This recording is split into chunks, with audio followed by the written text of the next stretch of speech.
어머니가 요즘 밥을 잘 안 드세요. 옷이 헐렁해졌고 그냥 나이가 들어서 그런 줄만 알았죠. 많은 가족들이 이렇게 말합니다. 그리고 몇 개월 후 그분들은 장례식장에 앉아 눈물을 흘립니다. 조금만 더 일찍 알았더라면 이런 후회의 말들을. 나는 30년 동안 수천 명의 노인분들의 마지막을 곁에서 지켜보며 수도 없이 들어왔습니다.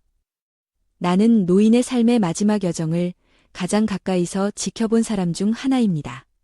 그들의 마지막 신호를 너무나 자주 목격했고 그 신호가 가족들에 의해 무심코 지나쳐지는 모습을 너무나 자주 보았습니다.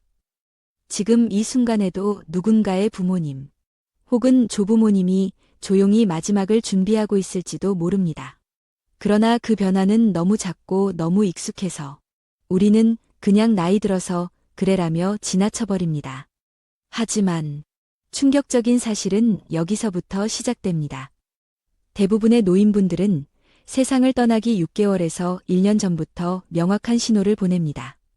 그 신호는 아주 분명하게 존재했고 나는 30년간 그 수천 가지 마지막 중 거의 모든 경우에서 그 징후들을 확인할 수 있었습니다. 그럼에도 불구하고 가족들은 그것을 알아채지 못한 채 후회 속에서 작별을 맞이하곤 했습니다. 어느 날, 한 환자분의 딸이 장례식장에서 내 손을 꼭 잡고 이렇게 울었습니다. 선생님, 엄마가 밥을 잘 안 드시고 자꾸 옛날 얘기만 반복하길래 그냥 나이 들어서 그런 줄만 알았어요. 그게 마지막 신호였다면 마지막 말이라도 해드렸을 텐데요. 그 순간 나는 다시 다짐했습니다. 더 이상 가족들이 이런 아픔을 겪지 않도록 이 귀중한 정보를 세상에 전해야겠다고. 지금부터 여러분께 전할 이야기들은 단순한 조언이 아닙니다. 삶의 끝자락에 있는 사랑하는 사람과의 마지막 시간을 어떻게 더 따뜻하고 의미 있게 보낼 수 있는지에 대한 지침입니다. 30년의 경험이 말해주는 5가지 죽음의 경고 신호. 이 신호들을 이해하고 기억한다면 여러분은 소중한 사람의 마지막을 준비할 수 있고 마지막 인사와 사랑을 전할 수 있습니다. 지금부터 그 이야기를 들려드리겠습니다. 첫 번째 신호, 체중 감소. 요즘 어머니가 식사를 잘 안 하세요. 가장 흔하게 듣는 말입니다. 많은 보호자들은 이를 식욕 저하 정도로 생각하고 지나칩니다. 그러나 제가 30년간 지켜본 결과 이것은 몸이 마지막을 준비하고 있다는 가장 이른 신호 중 하나였습니다. 평소보다 옷이 헐렁해 보이거나 벨트를 더 조이게 되고 얼굴이 홀쭉해졌다. 그러면 반드시 주목하셔야 합니다. 몸이 점점 영양을 흡수하지 못하고 근육이 사라지며 전신 기능이 급격히 약해지는 것입니다.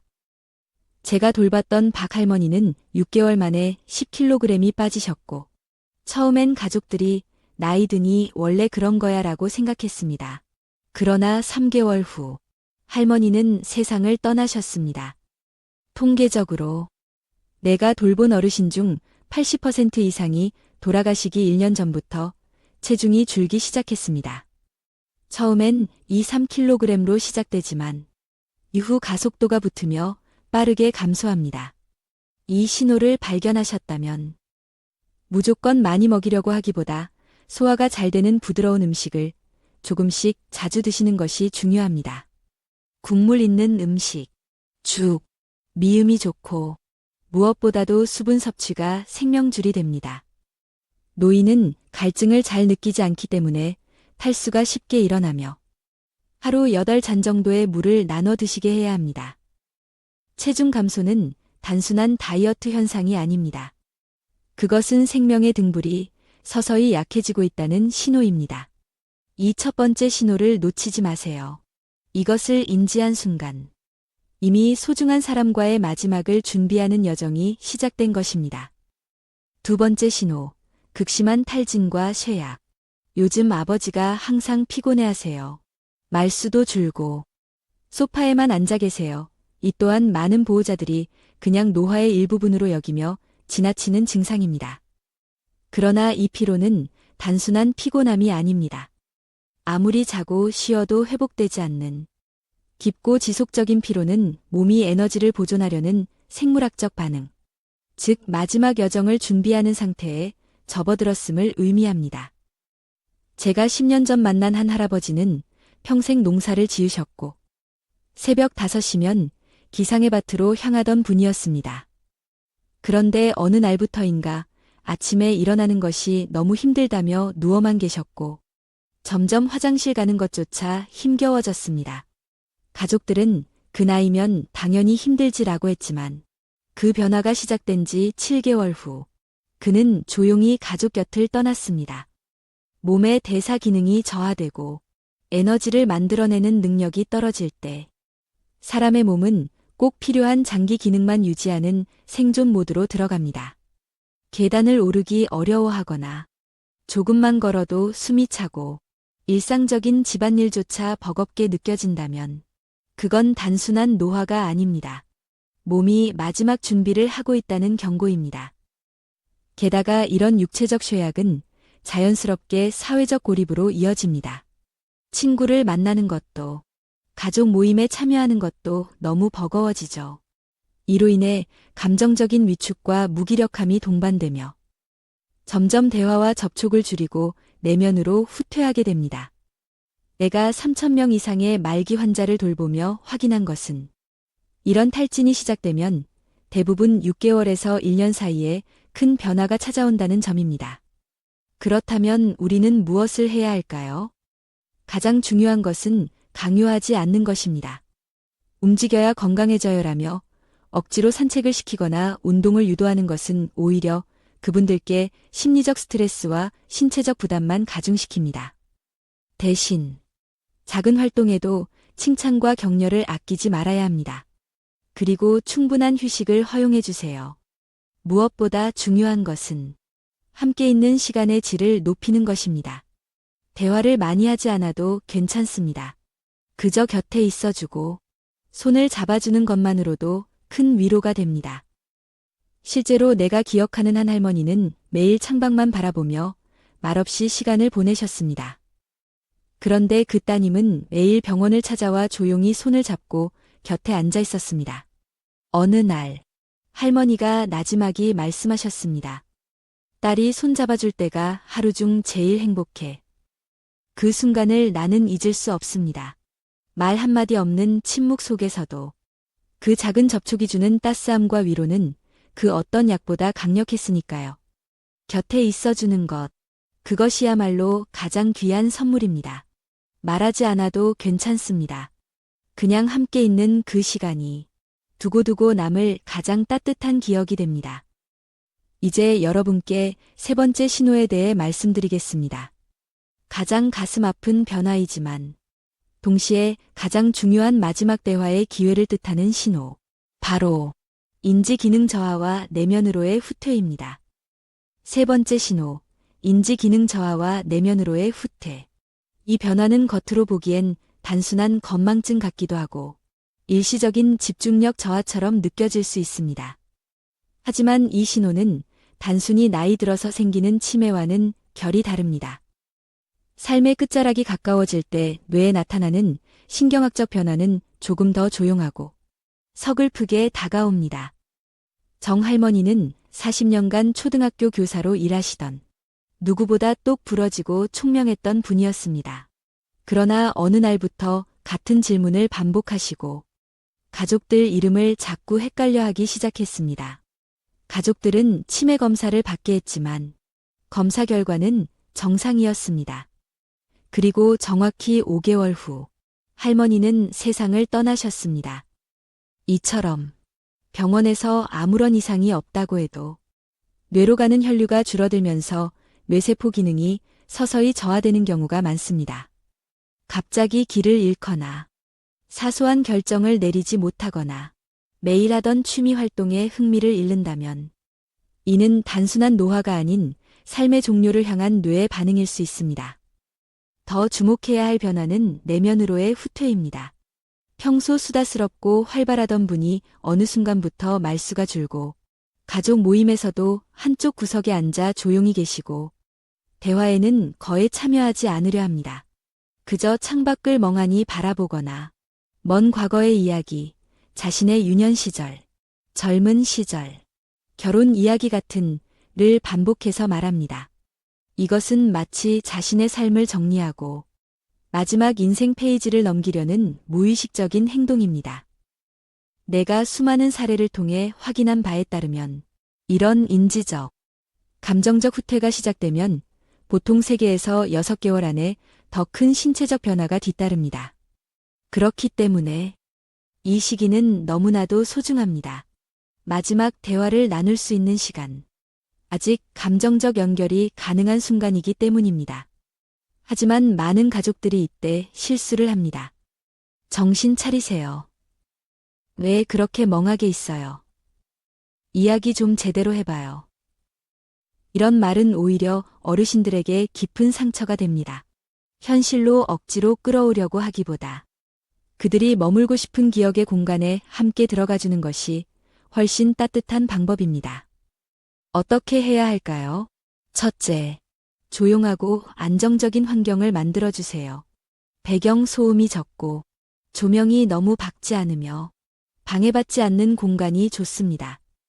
뇌가 지친 상태이기 때문에 자극을 줄이는 것이 중요합니다. 둘째, 짧고 간단한 문장으로 천천히 말해주세요. 대답을 재촉하지 말고 기다려주세요. 중요한 건 대답이 아니라 함께 있다는 사실입니다. 셋째, 감정적인 연결을 포기하지 마세요. 언어적 소통이 줄어들어도 감정은 여전히 존재합니다. 손을 잡아주고 눈을 마주쳐주세요. 따뜻한 음악을 함께 듣거나 좋아하던 사진첩을 꺼내는 것도 좋습니다. 윤 할아버지라는 분이 계셨습니다. 어느 날부터 거의 말을 하지 않으시고 하루 종일 창밖만 바라보셨죠. 하지만 손녀가 와서 옆에 앉아 조용히 손을 잡고 있었고 아무 말도 하지 않았습니다. 그런데 갑자기 할아버지가 미소를 지으시며 이렇게 말씀하셨습니다. 우리 손녀. 그 순간은 말보다 깊은 사랑이 오가는 기적 같은 장면이었습니다. 감정의 교감은 말보다 훨씬 더 오래 남고 더 깊이 전해집니다. 이 시기에 사랑하는 사람과 마지막 대화를 나눌 수 있다는 것. 그것은 너무나 소중한 선물입니다. 이제 4번째와 5번째 신호를 알려드리겠습니다. 이 2가지는 서로 매우 밀접하게 연결되어 있으며 마지막 순간이 임박했을 때 거의 동시에 나타나는 경우가 많습니다. 그리고 이 신호들은 가장 결정적이고 분명한 신호이기도 합니다. 4번째 신호, 면역력 저하. 요즘 엄마가 감기에 자주 걸려요. 상처도 잘 안 낫고요. 이런 말도 처음에는 별일 아니라고 생각하기 쉽습니다. 계절 독감이 유행일 수도 있고 노인이면 회복이 더디다고 여기기 때문이죠. 하지만 갑자기 면역 체계가 약해지면서 반복적으로 감염되거나 작은 상처조차 회복되지 않는다면 이것은 단순한 면역 저하가 아닌 삶의 마지막 단계에서 나타나는 명백한 경고일 수 있습니다. 내가 돌봤던 당 할머니는 평생 감기 한 번 앓지 않으신 건강 체질이셨습니다. 그러나 돌아가시기 약 6개월 전부터 반복적인 감기 증세가 시작됐고 한 번 낫는가 싶으면 또 걸리고 그런 일이 몇 주 간격으로 계속됐습니다. 게다가 작은 종이에 베인 상처 하나가 2주가 지나도 아물지 않았습니다. 가족들은 요즘 감기가 독해서 그래요 라고 생각했지만 나는 직감적으로 알 수 있었습니다. 몸이 스스로를 보호할 수 있는 힘을 잃어가고 있다는 것을. 사실 나이가 들면 면역력은 자연스럽게 떨어집니다. 하지만 중요한 건 급격한 저하입니다. 면역 체계가 무너지는 속도가 눈에 띄게 빨라졌다면 그것은 단순한 노화가 아닙니다. 몸이 더 이상 외부 자극에 대응할 여력이 없고 스스로를 지키는 기능을 멈추기 시작했다는 신호입니다. 또한 요로감염, 폐렴, 대상포진, 입안 염증 등이 잦아지기 시작하면 이는 생명력이 급속도로 소진되고 있음을 나타냅니다.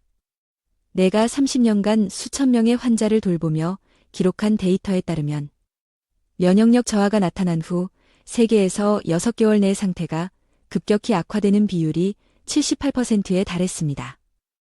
이런 상황에서는 어떻게 돌봐야 할까요? 무엇보다 중요한 것은 치료보다 회복에 집중하는 것입니다. 의학적 개입이 필요한 경우도 있지만 무리한 항생제 처방이나 병원 출입이 반복되면 오히려 노인의 몸에 더 큰 부담을 줄 수 있습니다. 실내 온도를 일정하게 유지하고 청결에 신경 쓰며 수분 섭취를 충분히 유지하는 것. 이것만으로도 감염 위험을 크게 낮출 수 있습니다. 또한 면역력을 돕는 가장 중요한 요소는 바로 정서적 안정입니다. 스트레스를 줄이고 평온하고 안정적인 일상을 유지해주는 것만으로도 면역 체계는 큰 힘을 얻습니다. 이제 마지막이 다가왔음을 가장 명확하게 보여주는 신호, 5번째 신호, 호흡과 혈액순환의 변화를 말씀드리겠습니다. 이 신호는 대부분의 사람들이 알아채기 어렵지만 삶의 마지막 단계에 가까워졌다는 결정적 징후입니다. 숨소리가 달라졌다는 말을 듣는 순간 나는 마음속으로 카운트를 시작합니다. 이제는 정말 그 마지막이 가까워졌다고. 5번째 신호, 호흡과 혈액순환의 변화. 마지막을 준비하는 몸은 가장 먼저 호흡의 리듬에서 그 징후를 드러냅니다. 숨이 얕아지고 일정하지 않은 패턴으로 변하며 때때로 숨을 들이쉴 때 그르렁 혹은 가쁜 헐떡임 같은 낯선 소리가 나기 시작합니다. 이런 변화는 종종 밤이나 새벽에 더 두드러지며 낮잠을 자는 시간이 점점 길어지는 것도 이 신호의 일부입니다. 내가 돌봤던 이병철 할아버지는 한여름에도 두꺼운 양말을 신고 무릎에 이불을 덮고 계셨습니다. 처음엔 가족들도 에어컨 바람이 차서 그렇겠지라며 가볍게 넘겼지만 나는 알고 있었습니다. 손발이 항상 차가워지고 손톱과 입술 끝이 점점 파랗게 변하는 것. 이것은 심장이 더 이상 전신의 혈액을 충분히 보내지 못하고 있다는 매우 중대한 경고입니다. 심장 기능이 저하되면 몸은 필수 장기에만 혈류를 집중시킵니다. 그 결과 손끝과 발끝 같은 말초 부위는 점점 차가워지고 감각도 무뎌지며 체온이 급격히 떨어지죠. 피부색이 창백해지거나 푸르스름해지는 것도 이제 혈액순환이 무너지기 시작했다는 신호입니다. 또한 숨소리의 변화는 대부분 사람들이 처음에는 잘 인지하지 못합니다. 하지만 숨이 끊기는 듯 끊기지 않고 갑자기 멎었다 다시 쉬는 식의 불규칙한 호흡 패턴이 시작된다면 그건 이제 삶의 마지막 장을 넘기고 있다는 의미입니다. 내가 3,000명 이상의 말기 환자와 함께한 기록 속에서 이 신호는 거의 외회 없이 등장했습니다. 이 신호가 나타난 뒤 1개월 이내에 중대한 변화를 겪는 비율은 무려 82%에 달했습니다. 이때는 어떤 돌봄이 필요할까요? 첫째, 무리한 치료보다는 편안함에 집중해야 합니다. 호흡이 힘들다면 상체를 약간 세워 눕게 해주세요. 이 자세는 폐의 부담을 덜어주고 숨쉬기를 조금 더 편안하게 만들어줍니다. 손발이 차가울 땐 두꺼운 담요보다 부드럽고 가벼운 보온 양말이나 무릎 담요가 좋습니다. 너무 무거운 이불은 오히려 호흡을 더 어렵게 만들 수 있으니 피해야 합니다. 둘째, 공기 흐름에 신경 써야 합니다. 방 안이 답답하지 않도록 창문을 살짝 열거나 공기청정기를 활용하세요. 단, 직접적인 찬바람은 절대 피해야 합니다. 선풍기를 쓸 땐 벽을 향하게 하거나 간접 바람으로 설정해 주세요. 셋째, 수분 섭취는 이 시기의 생명줄입니다. 물을 많이 마시기 힘들어하는 어르신에겐 얼음 조각, 젤리 형태, 수분 보충용 음료를 사용하세요. 입술이 마르지 않게 자주 립밤을 발라드리고 입안이 건조하지 않도록 인공 타액 스프레이도 유용합니다. 이 시기에는 너무 많은 의학적 개입보다 작고 섬세한 배려가 가장 큰 위로가 됩니다. 과도한 치료는 오히려 남은 시간의 질을 떨어뜨릴 수 있다는 것을 잊지 마세요. 이제 필요한 것은 생명을 유지하는 것이 아니라 남은 삶의 순간을 지키는 것입니다. 나는 평생 잊지 못할 김 할아버지의 이야기를 마지막으로 여러분께 전하고 싶습니다. 할아버지의 가족은 이 5가지 신호를 일찍 알아차렸습니다. 그래서 병실 침대를 거실로 옮겨 가족들 속에서 하루하루를 함께 보낼 수 있도록 했습니다. 손주들은 학교에서 돌아오면 할아버지 옆에서 숙제를 했고, 가족들은 할아버지가 좋아하시던 예능 프로그램을 함께 보며 웃고 이야기했죠. 그리고 손녀는 매일 할아버지의 이야기를 녹음했습니다. 할아버지의 인생 이야기라는 가족 역사책을 만들기 위해서요. 그 책 속에는 젊은 시절의 열정, 가족을 지키기 위해 흘린 땀, 손녀를 처음 안았던 날의 감정까지 할아버지의 전생애가 담겼습니다. 그리고 마지막 날, 할아버지는 가족 모두의 손을 한 번씩 잡고 가장 잔잔하고 평화로운 얼굴로 눈을 감으셨습니다. 이것이 바로 준비된 이별이 주는 기적입니다. 눈물만이 아닌 사랑과 감사로 가득 찬 작별, 그리고 평생 간직될 아름다운 기억. 지금부터라도 여러분은 이 5가지 신호를 기억하세요. 단순히 두려워하지 마세요. 이 신호들은 마지막이 다가왔음을 알리는 것이 아니라 남은 시간을 사랑으로 채울 수 있는 기회를 주는 것입니다. 사랑하는 이의 마지막 길을 함께 걷는 당신이 있다는 것, 그 자체가 가장 큰 선물입니다.